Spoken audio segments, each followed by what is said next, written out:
যখন আমি কাপড়টা কাচতে যাই থুপে থুপে তখনই আমার নখগুলো এরকম হয়ে যায়। যা করি আমি আমার এই বা হাতেই করি। তো যাই হোক, আগামী দিনে আমি কি কালারের নেল পলিশ পরবো, কীভাবে আমি ডিজাইন করব, এটাতে অতি অবশ্যই তোমরা কিন্তু কমেন্টেই জানিও। এটা কিন্তু আমার অরিজিনাল নখ, আর আমিও কিন্তু অরিজিনাল, আমার চুলটাও অরিজিনাল, ঠিক আছে। এই দেখো বন্ধুরা, কত বড় বড় নখ করেছিলাম, এই আঙুলের নখটাও এরকমই বড় করেছিলাম, জানো তো। তো যাই হোক, কাপড় কাচতে গিয়ে আর বাসন মাজতে গিয়ে এই নখটা আমার ক্র্যাক হয়ে গেছিলো। তো এখন আমি এটাকে একটুখানি সেভ করে নিই। সেভ করতে গিয়ে একদমই ছোট হয়ে গেছে। দেখো এইগুলোর তুলনায় এটা একদমই ছোট হয়ে গেছে। কত আশা করে বড় করেছিলাম যে এত বড় বড় নখ হয়েছে, কি সুন্দর মিরার নেল পলিশ লাগাবো, সুন্দর স্টাইল করব, সাজবো গুজবো। ও বাবা, এরকমই হয়, যতবার নখটাকে আমি বেশ বড় করতে চাই ততবারই ছোট হয়ে যায়। কাজ করতে করতে এরকম হয়, আমার কপালে আর এই সুখ নেই যে দুই হাতে নখ বাড়াবো, নেল পলিশ করবো, পরবো, সুন্দর সাজবো গুজবো, এটা আর আমার কপালে নাই গো। সেই বাসন মাজা, ঘর পোছা, রান্না করা, এগুলো করতে করতে আমার নখগুলো ক্র্যাক ক্র্যাক হয়ে যায়।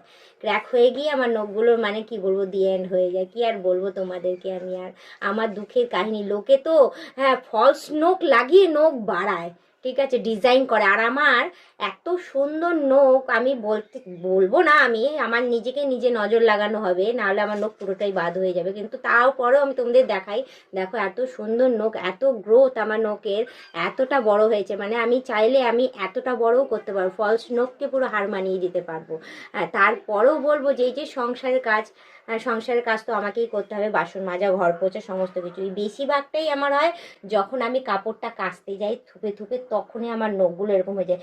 একদমই ভেঙে যায় না বলবো না, যে কিছুটা একটু অংশে, যেরকম এই নখটা একটুখানি ক্র্যাক হয়েছিল, তো আপাতত আমি এটাকে ঠিকঠাক করে নিয়েছি। ঠিকঠাক করে নিয়ে আপাতত এখন এটা চলার মতো হয়েছে। আর এইগুলো দেখো কত বড়।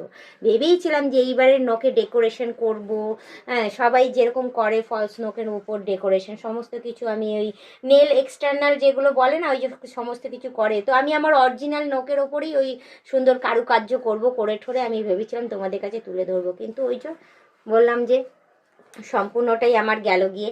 তো যাই হোক, আপাতত একটুখানি বেঁচে রয়েছে, তো এইটুখানির মধ্যেই চেষ্টা করব সুন্দরভাবে সাজিয়ে গুছিয়ে তোমাদের কাছে তোলা। তো একটা হাতেই নখ বাড়াচ্ছি, ডান হাতে বাড়াই না, কারণ মাম্মামকে এখনো পর্যন্ত আমাকেই খাওয়াতে লাগে ভাত মেখে, যার জন্য ডান হাতটা আমি বাঁচিয়ে রেখেছি, ওটাই আমি কিছু করি না, যা করি আমি আমার এই বা হাতেই করি।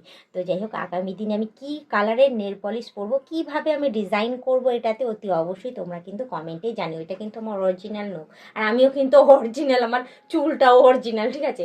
অতএব অন্য কিছু বলো না, শুধু কমেন্টে জানিও যে এটাকে কী কালারে আমি নেল পলিশ করবো এবং কীরকম কী ডেকোরেট করব, অতি অবশ্যই কমেন্টেই জানিও, ঠিক আছে। আমি পারি না যেহেতু, কিন্তু তাও চেষ্টা করব করার।